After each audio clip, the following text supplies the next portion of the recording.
Hey there YouTube, it's been a little while, I'm back. Here to give you another pro tip on some suspension repair on this Honda Accord.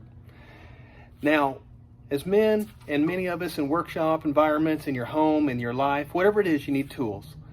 It's easy for us to think of tools as things like this, things we put in our hands, things that we work with.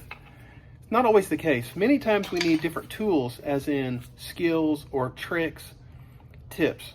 So here's your pro tip. Kind of replace this strut assembly on this Honda Accord. To get that out, gain access, we're going to separate this upper ball joint. I've done this hundreds and hundreds of times with different tools. Sometimes we use a tool called a pickle fork. We're going to jam in here and separate that joint. Probably the least effective method and destroys the boot on the joint.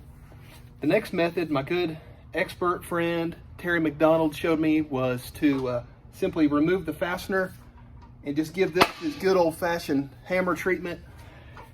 The shock will break the taper loose, which is holding that joint together. Very, very effective. Couldn't believe it when I saw him do that in the dealership. I thought that people in the dealership did everything the right way. Turns out they just get it done. Well, I picked up a new set of tools this week, and it has turned into a new set of skills. And don't tell anybody, shh, I went to Harbor Freight and bought a lot of tools. Front end service kit. It's got some tools in here. Different pullers, devices, slightly less destructive than a hammer. Slightly less destructive. So what we're going to use here is we're going to use this tool. This is going to help us separate this joint. So we're going to do it live here. All I've done is treat this with a little WD-40 penetrant. Just another smart move to try to help make sure that comes apart easy. No reason to make it more difficult than it is. Regardless of our tool setup, I get this cotter pin out. May prove to be more difficult than I wanted it to be. Get my Jesus light over here and see what I'm doing. It doesn't blind me. I got a lot of light here trying to make the camera. Well, I'm going to get the warranty of that, Snap-on guy. Broke my tool there.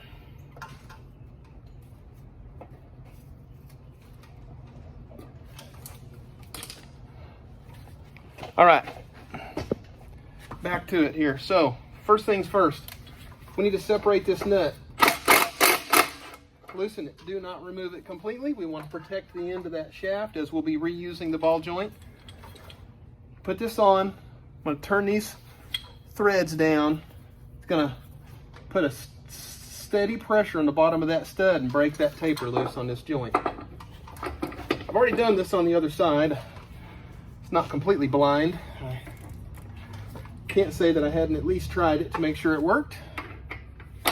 Wouldn't want to humiliate myself here unnecessarily on the big YouTube. We put some pressure on this. We're going to listen for that to crack.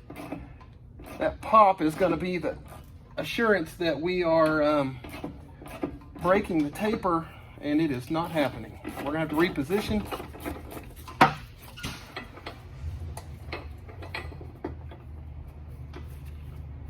I want the end of this finger right on the end of the stud.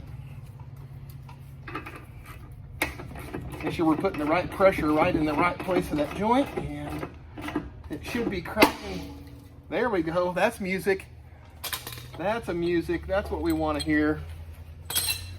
So we'll just remove that nut, separate the joint. Job well done. So there you go. Sometimes it's tools we use with our hands. Sometimes it's different tricks. Sometimes it's learning from other people around us. So here's your pro tip on how to separate a ball joint, even if you have to go to Harbor Freight and buy a tool. Shh, don't tell anyone. So just remember, I love you. I love pro tips. I love America. Go down there and click, like, subscribe. Tell all your friends. Let's build this channel. Have a great one.